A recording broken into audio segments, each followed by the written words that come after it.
the samosas and stuff during Islamic Awareness Week. They nevertheless, what they feel is that you're so inwardly focused that you're not one of us. And so I'm constantly encouraging Muslim groups, Muslim organizations, student groups, what have you, to actually deal with issues that go beyond just the Muslim community. You know, the best example of this, by the way, and I mentioned this very briefly, but I think it's a good place to end our conversation, is the anti-Semitism that was prevalent in the United States in the interwar period, the period between the First and Second World Wars. I mean, you are talking about a level of anti-Semitism that is nothing like what Muslims are experiencing, no matter how bad the situation may be today. I mean, you had the most prominent members of business society, people like Henry Ford, you know, the paragon of American ingenuity in the United States, also despicable anti-Semite. People like Henry Ford, who published the protocols of the elders of Zion in his newspapers, you know, like it was news, and then forced his dealerships across the country to sell them.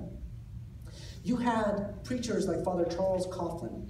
Charles Coughlin was by far the most influential, most popular tent revivalist preacher. He was like the Billy Graham of his time. Unlike Billy Graham, also despicable Semite. Charles Coughlin went, you know, from city to city. He was on the radio, he was on television, essentially talking about the Jews as Christ killers. His organization was raided by the FBI when it was discovered that he was stockpiling weapons in anticipation of this final battle against the Jews that he had envisioned.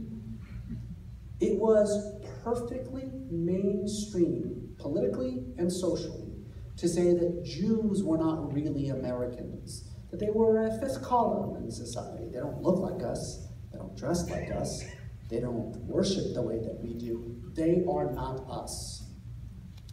Of course, you know, half a century later, Jews are as much a part of the cultural and religious fabric of the United States as anybody else. And those same people who, you know, 50 years ago would have referred to the Jews as Christ killers, nowadays talk about, you know, the Judeo-Christian values upon which America is founded. And for you non-experts in the room, Judeo-Christian means Protestant. That's what that means. Never in my life heard a Jew use that term. How did that happen? Well, a lot of it had to do with relationships. A lot of it had to do with pop culture media, all these things that we were talking about. But there was one very remarkable thing that happened precisely in the 50s and 60s and 70s when those views about Jews in the United States suddenly shifted. And that is that Jews began to take on other people's problems. Who was at the forefront?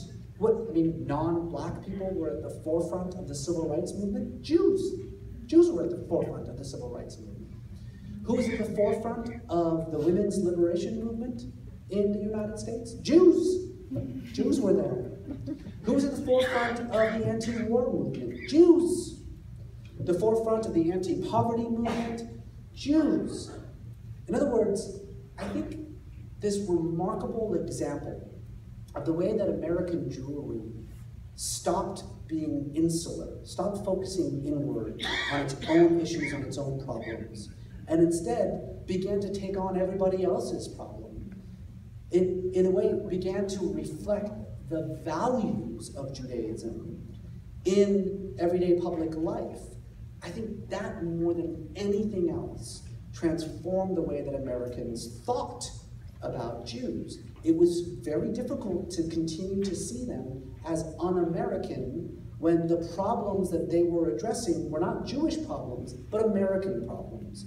When they were sacrificing themselves for issues that didn't really affect them religiously or culturally, but affected them as Americans.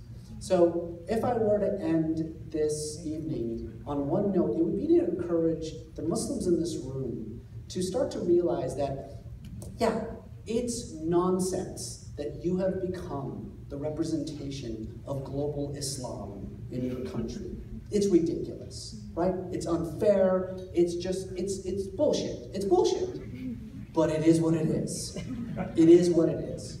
Therefore, what you do, how you act, how you think, how you relate with non-Muslims in this country, the things that you make a priority, that's going to reflect not just on you as an individual, but on your faith, your culture, your very identity. It is what it is. So take advantage of it. If you want people to stand up for you, start standing up for them. Thank you very much.